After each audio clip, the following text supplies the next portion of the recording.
What's happening, cuz? I'm running out of battery, so I'm going to set up this camera and we're going to talk. All right, there we go. Another lovely episode of Man in Woods talking to a fuzzy microphone.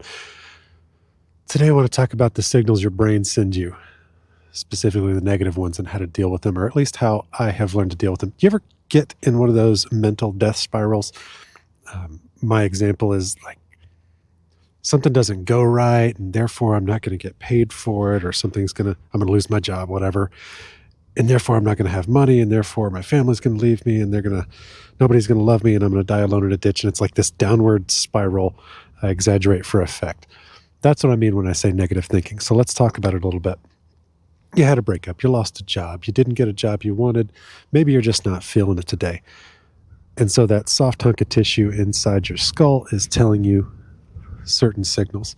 Do your best to listen to them, both the good ones and the bad ones, and interpret them, but understand that same hunk of tissue that's doing the interpretation is the one sending you the signal.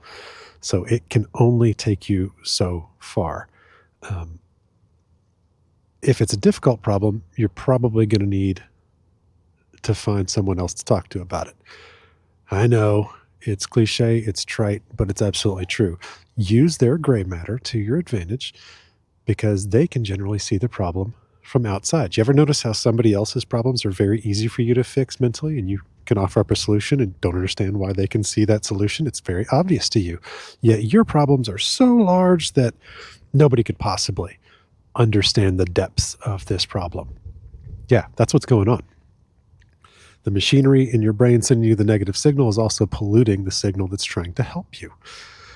So, some things that I've used to pull out of this, other than talking to other people and realizing that you're too close to the problem. Sometimes being too close is absolutely a problem in and of itself. Some of the other things I've done are sometimes you just have to take another swing, right? Sometimes it's just par for the course.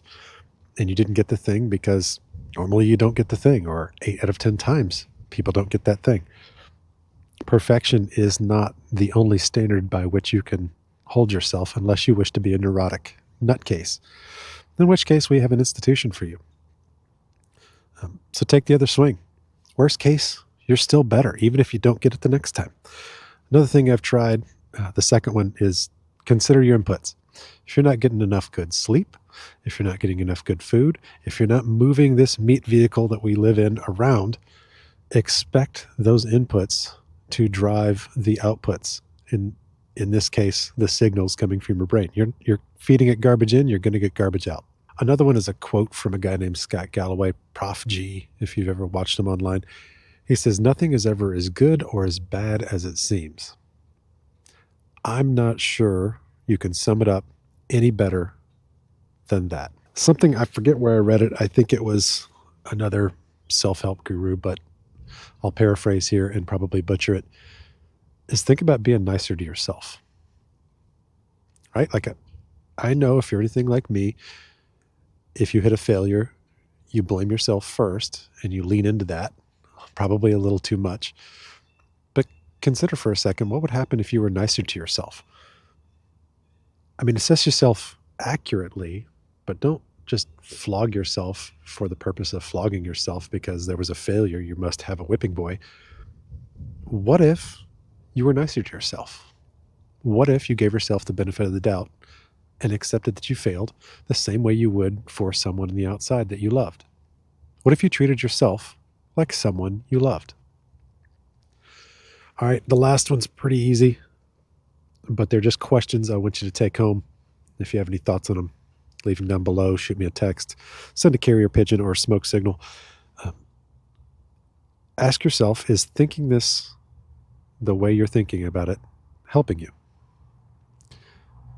Another question is, could you be telling yourself a better story?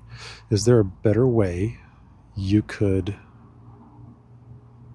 send yourself these signals? You're sending yourself negative signals, but ask yourself, could the story be portrayed in a different way? And I don't mean in corporate positive spin where you always claim success. I mean, is there a better way to tell this story? Is there a Jocko good spin to put on it? Like, ah, you rolled your ankle. Good. More time to work out my arms. Is there a better story you can tell yourself?